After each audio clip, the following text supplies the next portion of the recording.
अब सही है। हाँ, जो चार्जिंग लगी थी वही हम लगाए।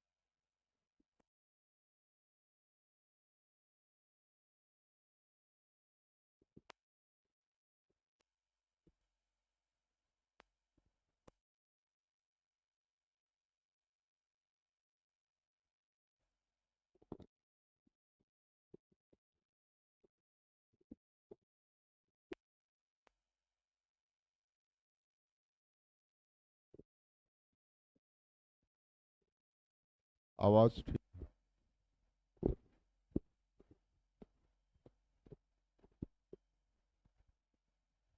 चलिए, कल हम लोग क्या चर्चा कर रहे थे? धन का बहिर्गमन।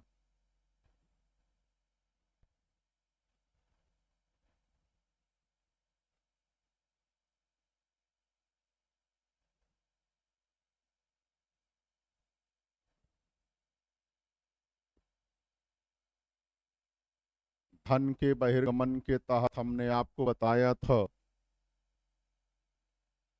कि धन का बहिर्गमन सिद्धांत 1867 में दादा भाई नौरोजी ने अपने शोध पत्र इंग्लैंड से डेप्ट टू इंडिया के माध्यम से प्रस्तुत किया था। ठीक है। उसके बाद हमने आपको बताया था कि दादा भाई नौरोजी ने अपने निबंध संग्रह या श्रृंखला poverty and un British rule in India के माध्यम से धन के बहिर्गमन की व्याख्या किया। दादा भाई नौरोजी ने ही भारत की प्रति व्यक्ति आय का पहली बार आंकड़ा प्रस्तुत किया और उनके अनुसार भारत की गरीबी का मुख्य कारण धन का बहिर्गमन है ना। उन्होंने ये भी बताया कि धन का बहिर्गमन 1765 ईस्वी में जब इसको कंपनी को दीवानी अधिकार की प्राप्ति हुई तब से आरंभ होता है। आई थिंक इतनी बातें हमने लिखवाया था कि कुछ और उसके अलावा भी हमने कुछ लिखवाया है। हाँ, हाँ, उनकी दोनों उपाधियां। ठीक है। उसके आगे लिखिए जरा।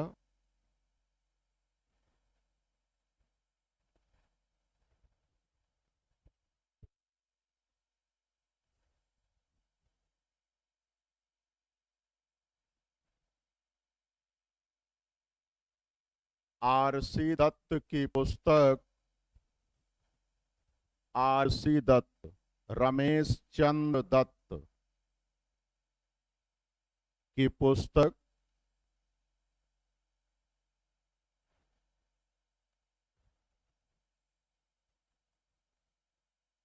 The economic history of India.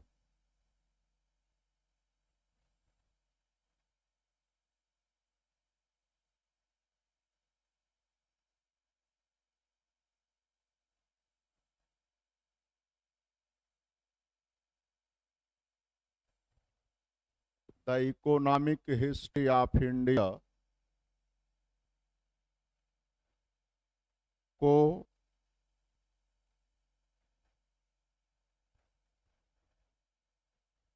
आधुनिक भारत की पहली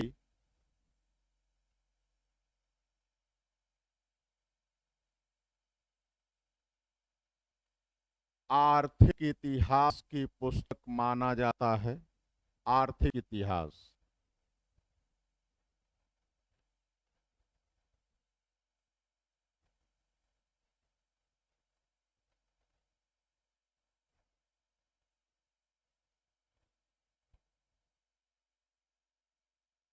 अगला फैक्ट।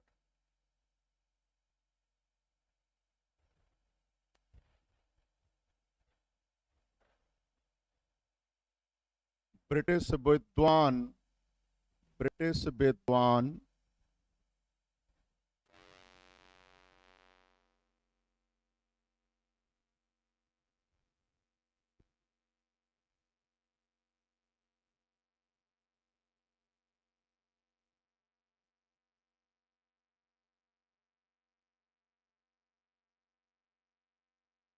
जॉन सुलियन जॉन सुलियन लिखता है कि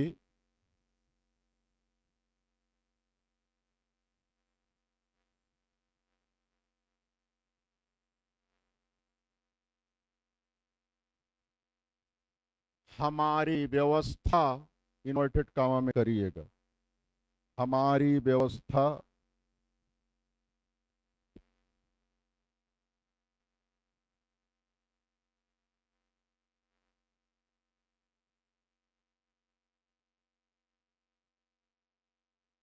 स्पंज की तरह कार्य करती है,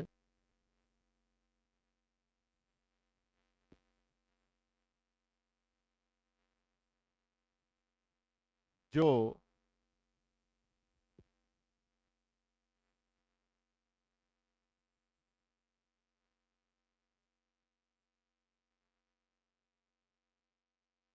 गंगा तट से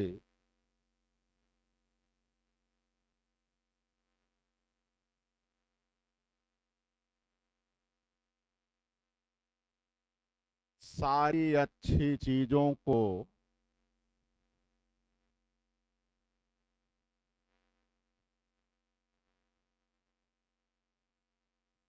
सोख कर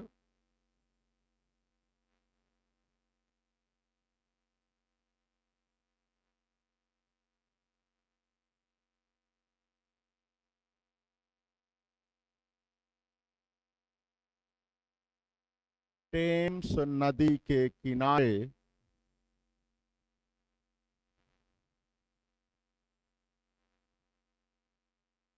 निचोड़ देती है, निचोड़ देती है।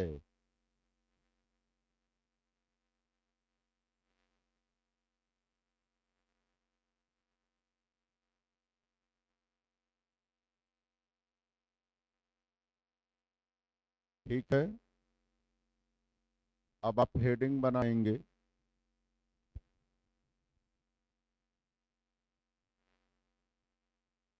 संचार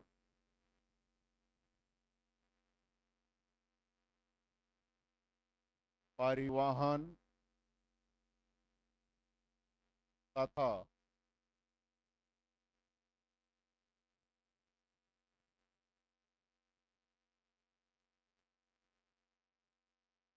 डाक प्रणाली का विकास।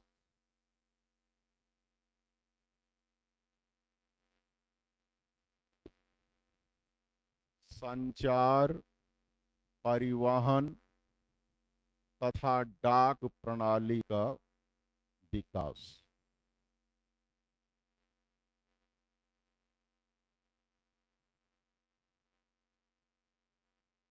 ठीक, देखो भैया, संचार के साधन, हाँ? परिवहन के साधन, डाक व्यवस्था, ये आधुनिक समाज के लिए बहुत आवश्यक होता है, हाँ? भारत में जब तक मोबाइल क्रांति नहीं हुई थी, टेलीफोन का आविष्कार नहीं हुआ था, तब तक संचार का जो तीव्रतम माध्यम था, यानी सबसे कम समय में एक स्थान से दूसरे स्थान तक कोई मैसेज पहुंचाने का जो साधन था, वो थी टेलीग्राफ सेवा। क्या थी? टेलीग्राफ सेवा। इसी को तार कहा जाता था। नाम सुना है? तो जन सामान्य के लिए टेलीग्राफ सेवा की शुरुआत अंग्रेजों द्वारा 1852 ईस्वी में लॉर्ड डलहौजी के कार्यकाल में हुई।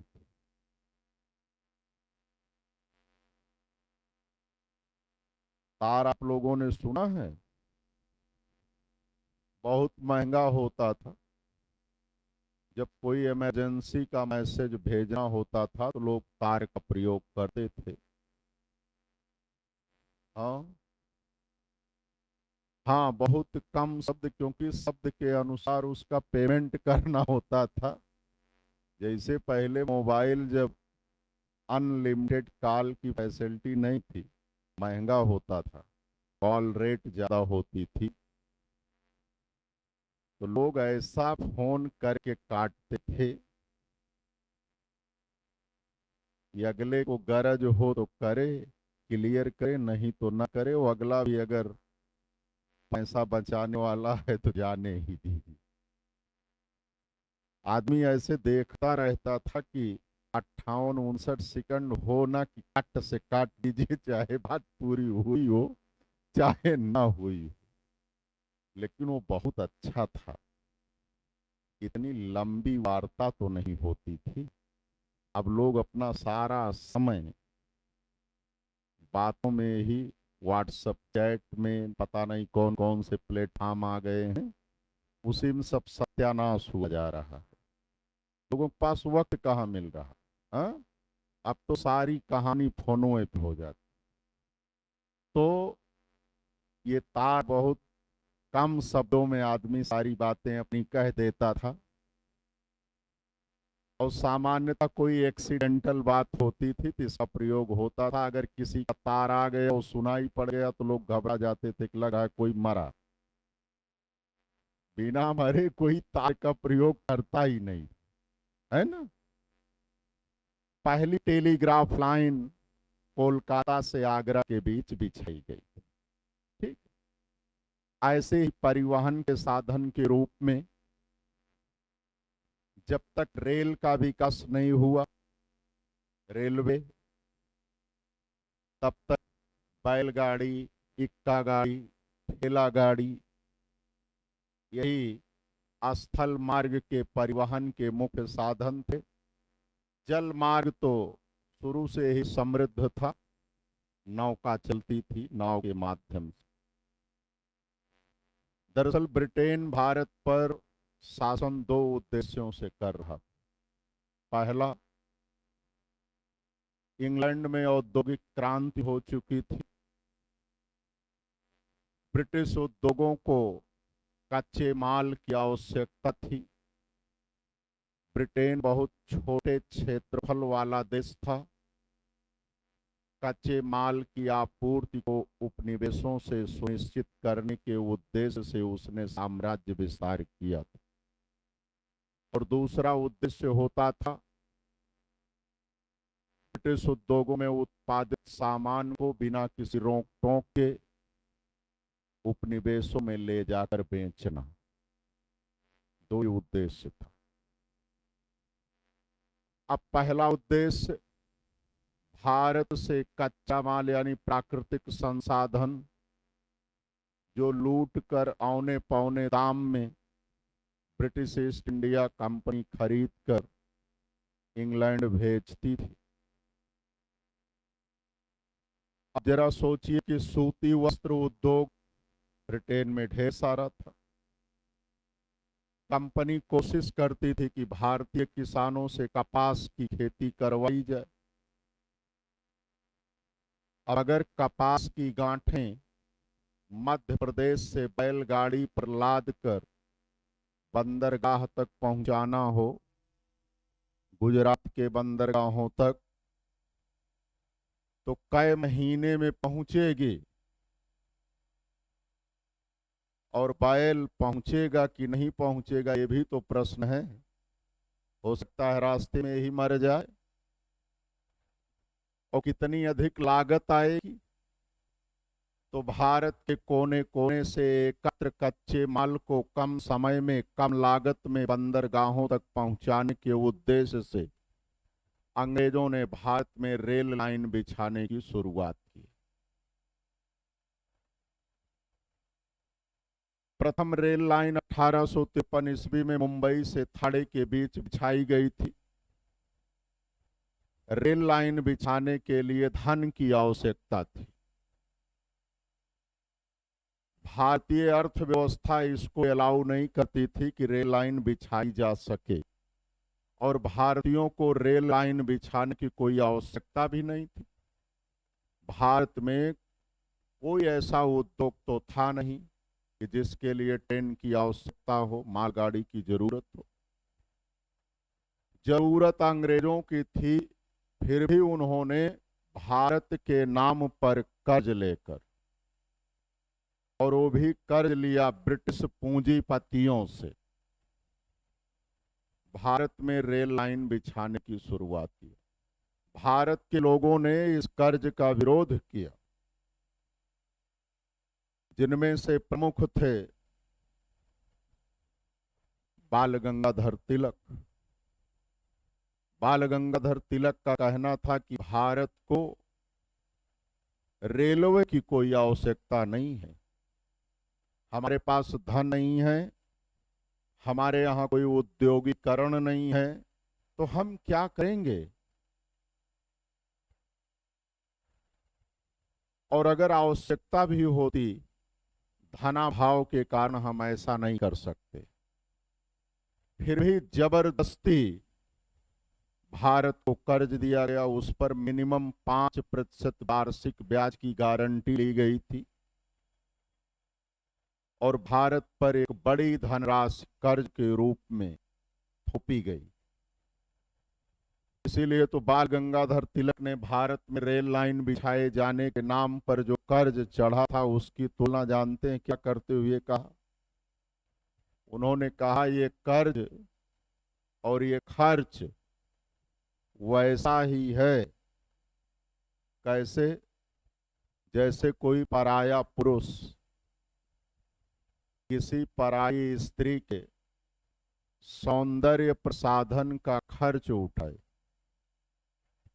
बीवी किसी और की ब्यूटी पार्लर का खर्च कोई और उठाए, है ना भैया? जिसकी बीवी वो खर्च उठाए। कार्ल मार्क्स भी इनके समकालिक हैं। कार्ल मार्क्स का कहना था, भारतीयों को घबराना नहीं चाहिए, खर्च उठाते रहें, एक दिन भारत को इसका लाभ मिलेगा। कार्ल मार्क्स ने कहा था, यही रेल लाइन एक दिन भारत के आधुनिक उद्योगों का अग्रदूत बनेगी, राष्ट्रवाद के विकास में सहायक होगी, सामाजिक धार्मिक सुधारों में सहयोग करेगी, और ऐसा ही हुआ। डाक व्यवस्था, डाक प्रणाली,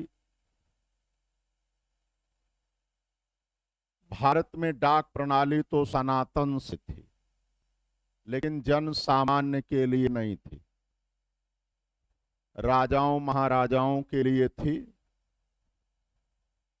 डाक चौकियां स्थापित होती थी, वहां घुड़सवार मौजूद होते थे, घुड़सवार राजा के मैसेज को लेकर दूसरी डाक चौकी पर तीव्र गति से पहुंचाता था, दूसरा तीसरी, तीसरी चौथे, तो इस तरह से कुछ घंटों के भीतर ही एक स्थान से दूसरे स्थान तक मैसेज पहुंच जाता था।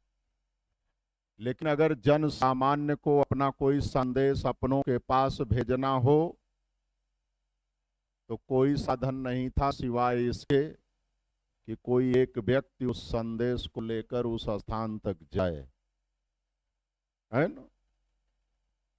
लॉर्ड डलहौजी ने भारत में जन सामान्य के लिए डाक प्रणाली का विस्तार किया, ढेर सारे पोस्ट ऑफिसेज स्थापित करवाए। 1854 ईस्वी में उसने डाक टिकट की शुरुआत की। डाक टिकट 2 पैसे मूल्य का डाक टिकट लगाकर कोई भी भारत में एक स्थान से दूसरे स्थान तक पत्र भेज सकता था। और पत्र के माध्यम से आप अपनों का हाल चाल समाचार ले सकते। ठीक है, मोबाइल जब से आ गया सारी चीजें सरल हो गई। अब किसी को पत्र की जरूरत नहीं होती, व्हाट्सएप है, मैसेज है, ये सारी फैसिलिटीज आ गई। पहले जब तक ये सब नहीं था, लोग पत्र लिखकर अपनों का हालचाल लेते थे और वहां से पत्र का उत्तर आता था तो हालचाल मिलती थी। तो ये अंग्रेजों की देन है। इसे जरा आप लोग थोड़ा सा 6 7 8 लाइन लिखें, बोले। भारत में टेलीग्राफ सेवा, टेलीग्राफ सेवा टिकट में तार की शुरुआत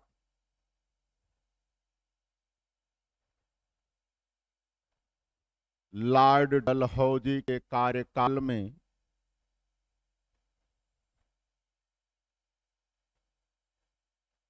1852 ईस्वी में हुई।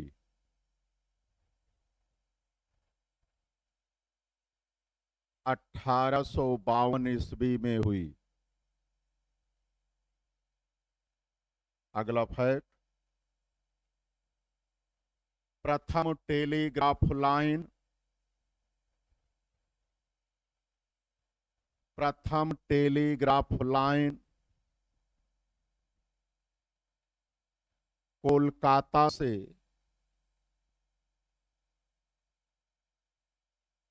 आगरा के मध्य बिछाई गई।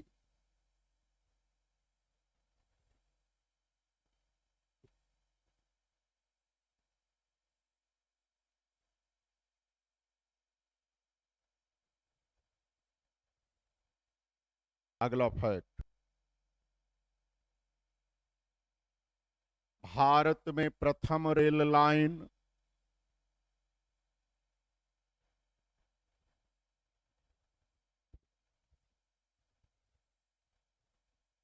अठारह सौ 53 ईस्वी में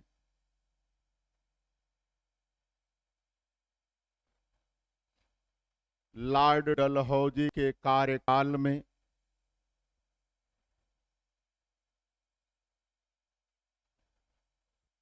मुंबई से थाने के बीच बिछाई गई।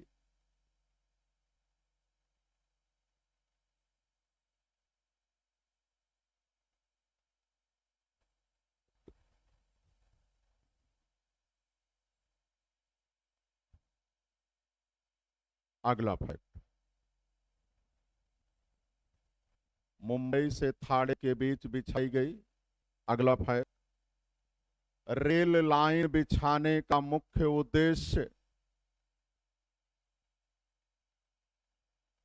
रेल लाइन बिछाने का मुख्य उद्देश्य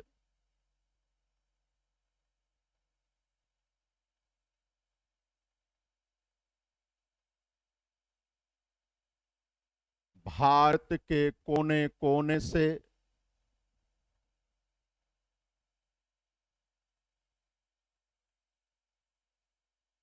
एकत्र कच्चे माल को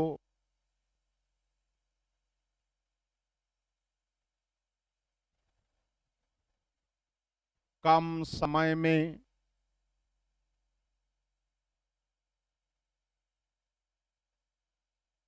बंदरगाहों तक पहुंचाना था।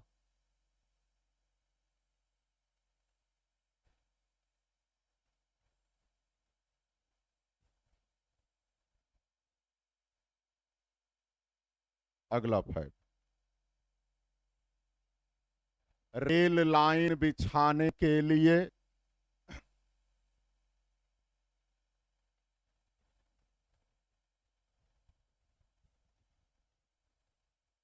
ब्रिटिश पूंजीपतियों से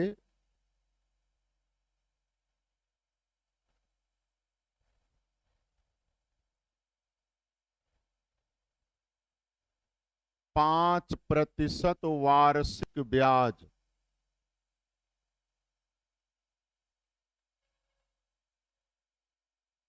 पर कर्ज लिया गया था।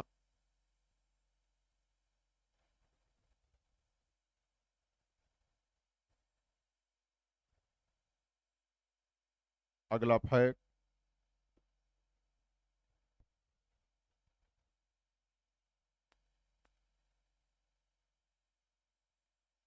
कार्ल मार्क्स के अनुसार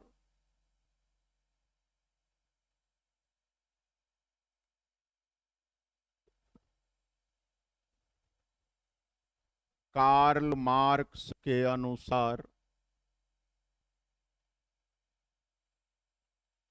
इन्वर्टेड कामा में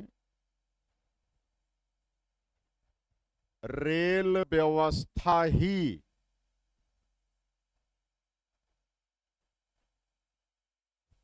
एक दिन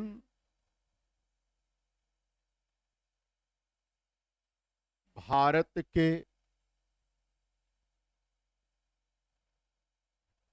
आधुनिक उद्योगों का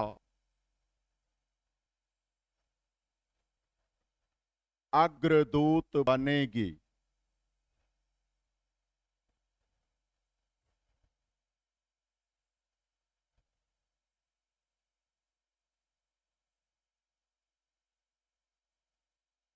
अगला फैक्ट, भारत में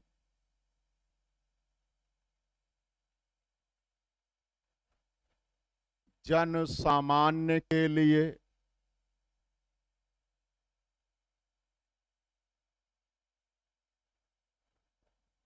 डाक व्यवस्था की शुरुआत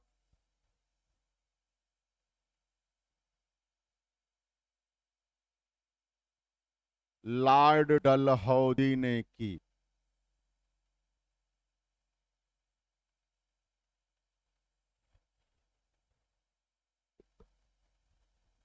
अगला फैक्ट, लॉर्ड डलहौजी ने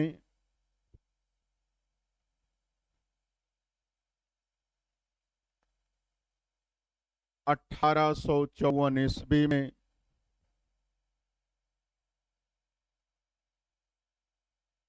डाक टिकट की शुरुआत की।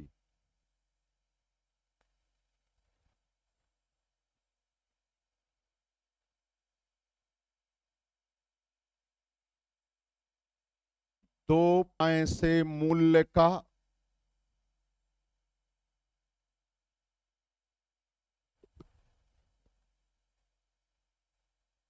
डाक टिकट लगाकर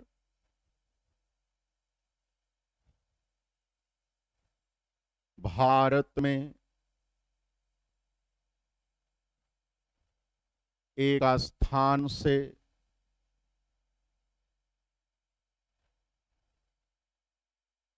दूसरे स्थान तक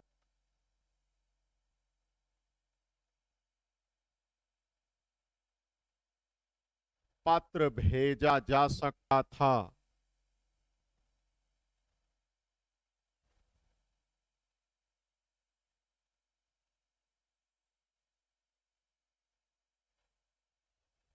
ठीक है, हेडिंग डालिए।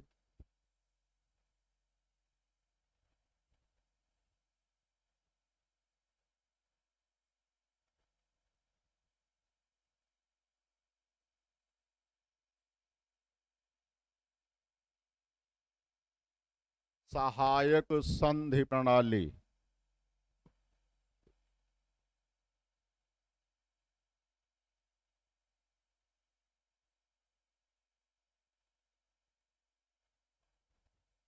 ठीक है, देखो भैया, इसमें समझना ज्यादा है, लिखना कम है। आपसे ज्यादा 3 प्रकार के प्रश्न बन सकते हैं। पहला, भारत में सहायक संधि प्रणाली को किसने लागू किया? तो लॉर्ड वेलेस्ली ने। किसने? लॉर्ड वेलेस्ली ने। दूसरा, सबसे पहले किस भारतीय रियासत ने अंग्रेजों के साथ सहायक संधि किया?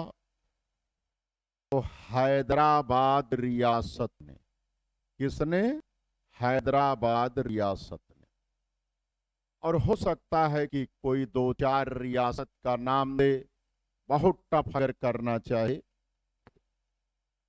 किन रियासतों के सहायक संधि करने के क्रम में व्यवस्थित कीजिए, है ना। अब ये मूलतः है क्या, इसे समझिए। दरअसल फ्रांस इंग्लैंड का शत्रु राष्ट्र था। फ्रांस का सम्राट था नेपोलियन। उसने योजना बनाया था कि हम भारतीय राजाओं महाराजाओं से संपर्क करेंगे, उनसे समझौता करेंगे, अफगानिस्तान के रास्ते अपनी सेना भारत ले जाएंगे और भारतीय राजाओं महाराजाओं के साथ मिलकर भारत से ब्रिटिश शासन को उखाड़ फेंकेंगे।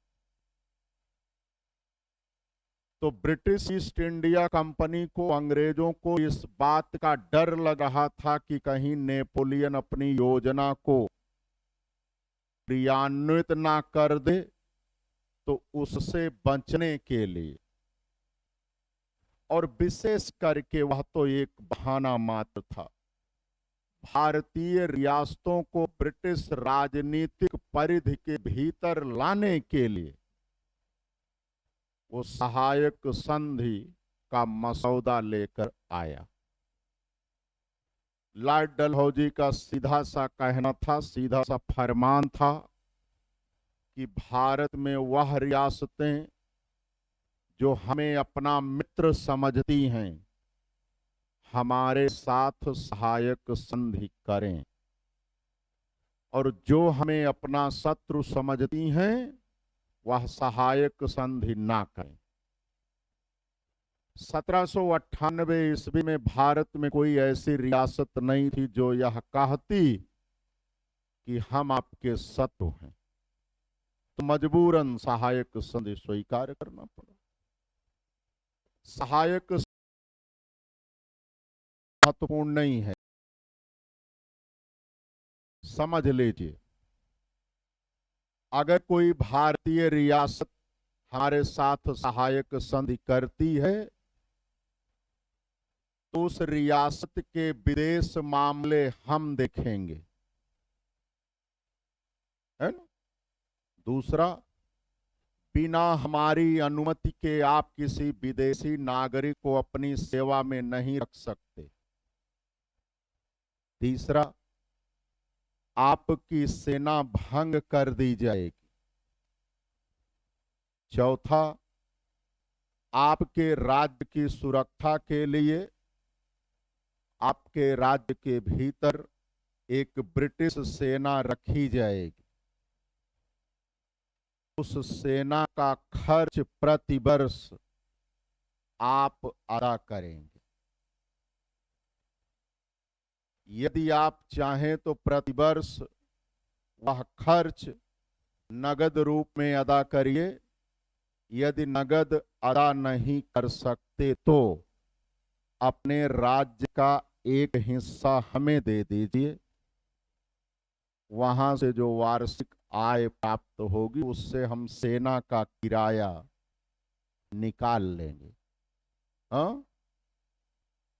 संधि की शर्तों का पालन आप कर रहे हैं कि नहीं, इसे देखने के लिए आपके राज दरबार में एक ब्रिटिश रेजिडेंट राजदूत नियुक्त किया जाएगा।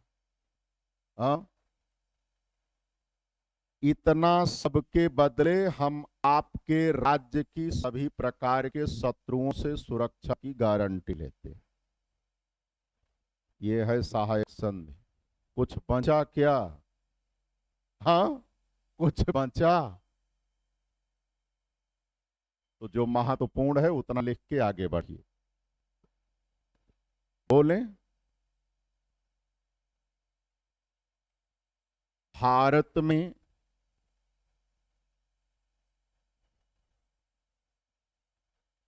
सहायक संधि प्रणाली को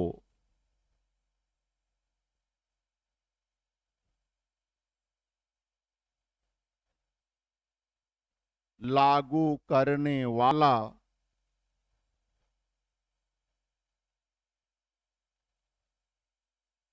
लॉर्ड बेलेजली था।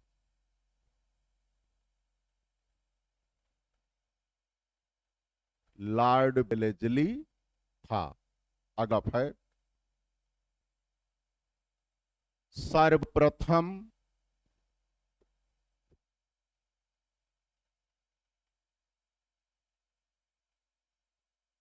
सितंबर 1798 ईस्वी में, सितंबर 1798 ईस्वी में हैदराबाद रियासत ने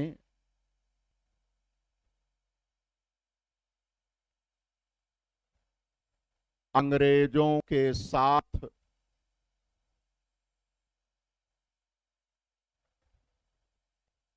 सहायक संधि किया।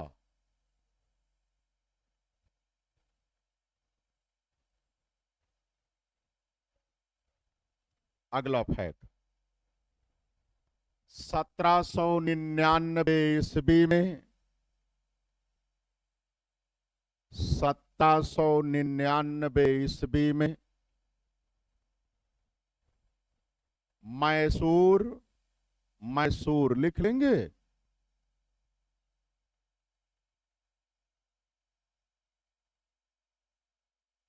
मैसूर तथा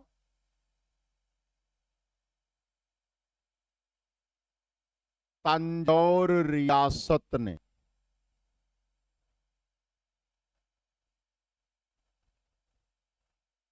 कामा कामा 1801 ईस्वी में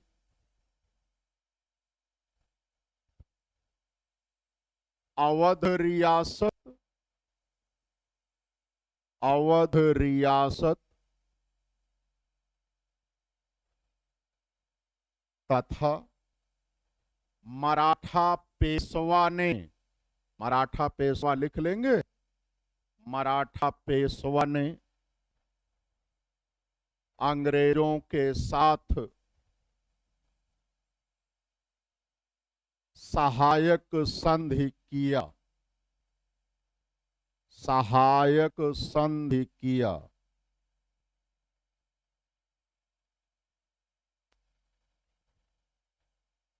अगला फैक्ट, सहायक संधि का मुख्य उद्देश्य, सहायक संधि का मुख्य उद्देश्य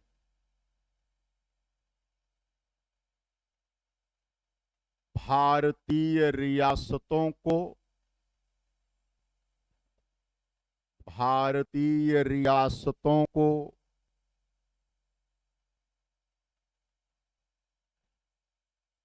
ब्रिटिश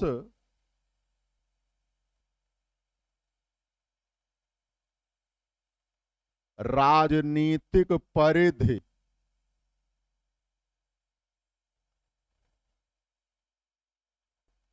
के भीतर लाना था, ब्रिटिश राजनीतिक परिधि के भीतर लाना था। ठीक है, अगली हेडिंग,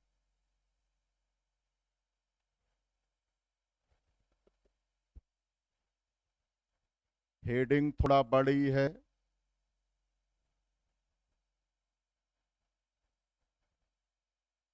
हड़प नीति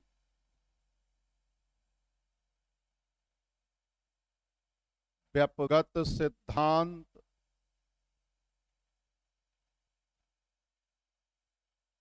अथवा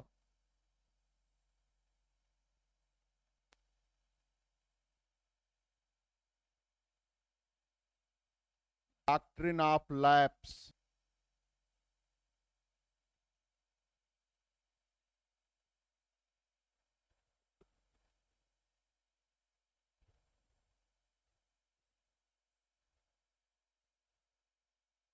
हेडिंग हो गई, समझिए,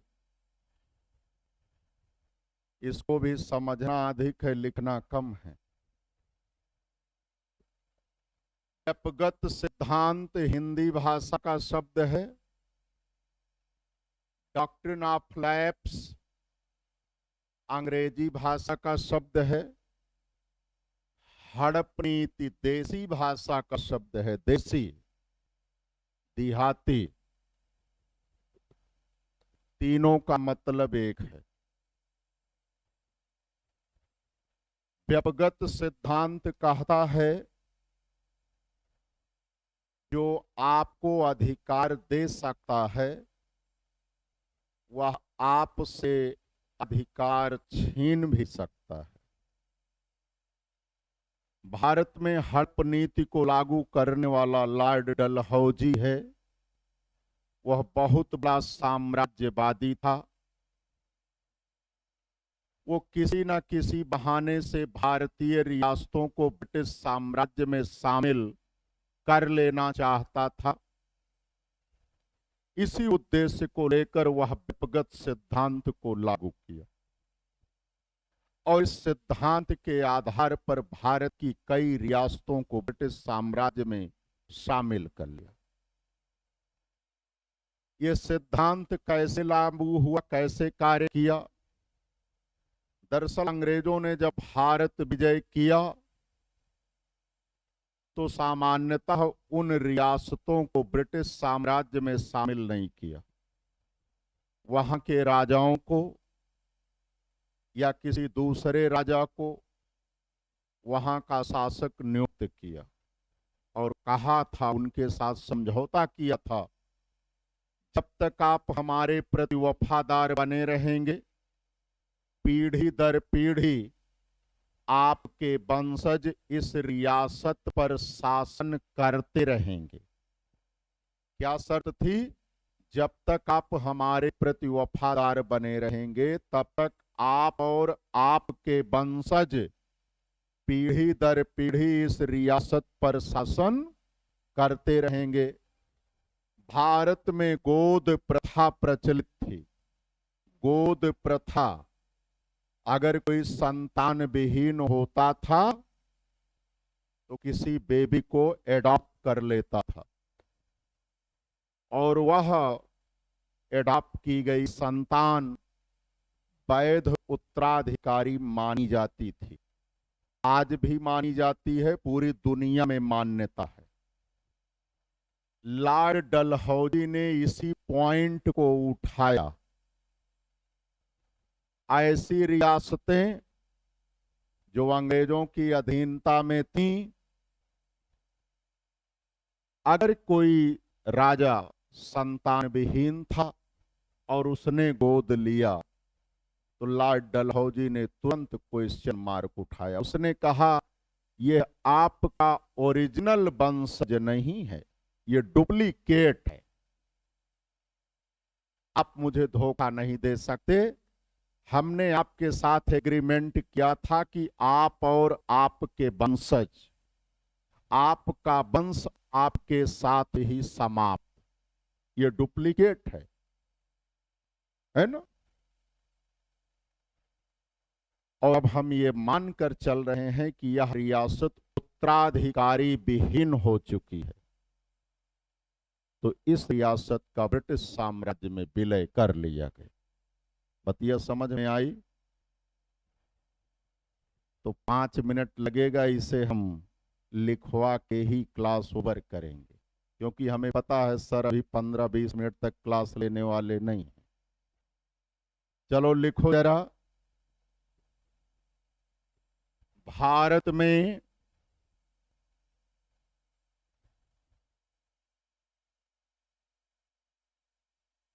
हड़प नीति को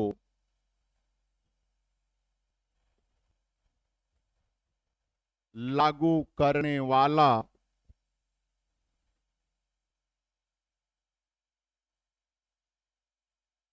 लॉर्ड डलहौजी था।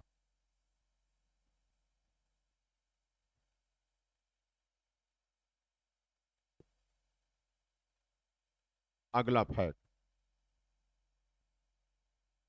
हड़प नीति को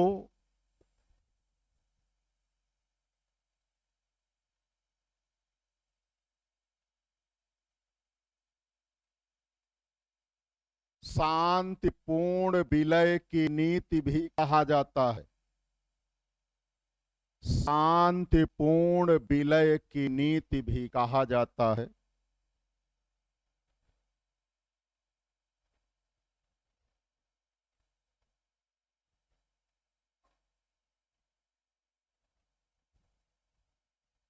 अगला फैक्ट, लॉर्ड डलहौजी ने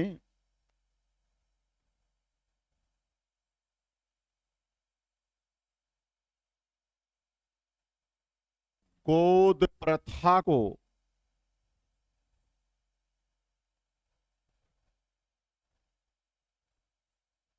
मानने से इनकार कर दिया।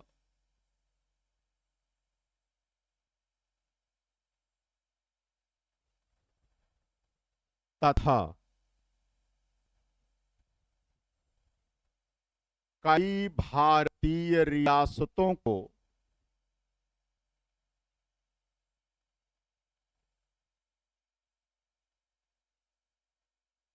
उत्तराधिकारी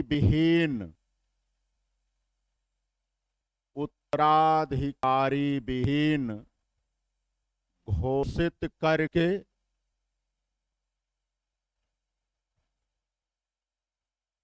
ब्रिटिश साम्राज्य में शामिल कर लिया।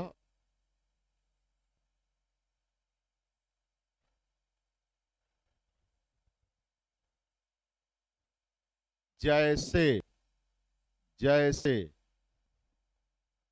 डैश, ये महत्वपूर्ण है जो हम आपको जैसे लिखवा रहे हैं, जिस क्रम में लिखवा रहे हैं, इसे आपकी परीक्षा में पूछा जाता है। ठीक है, कि इनको इनके क्रम में बताएं कि कब किस रियासत को ब्रिटिश साम्राज्य में शामिल किया गया हड़प नीति के तहत।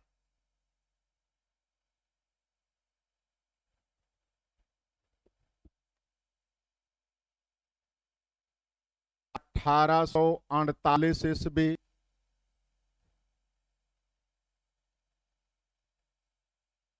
सतारा रियासत, सतारा महाराष्ट्र में है।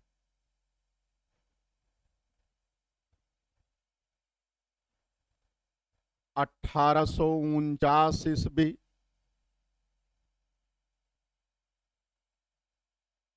जैतपुर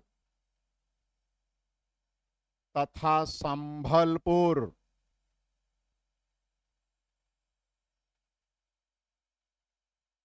ये दोनों रियासतें उड़ीसा में हैं।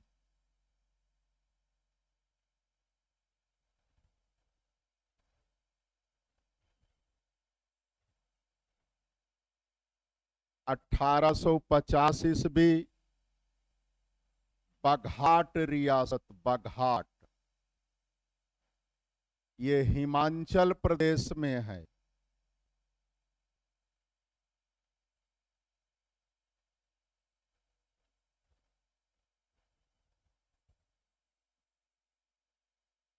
(1852) ईस्वी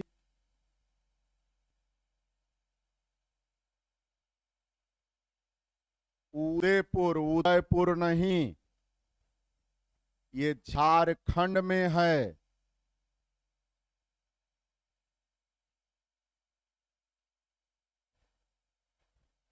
(1853) ईस्वी झांसी उत्तर प्रदेश। 1854 ईस्वी नागपुर महाराष्ट्र में है।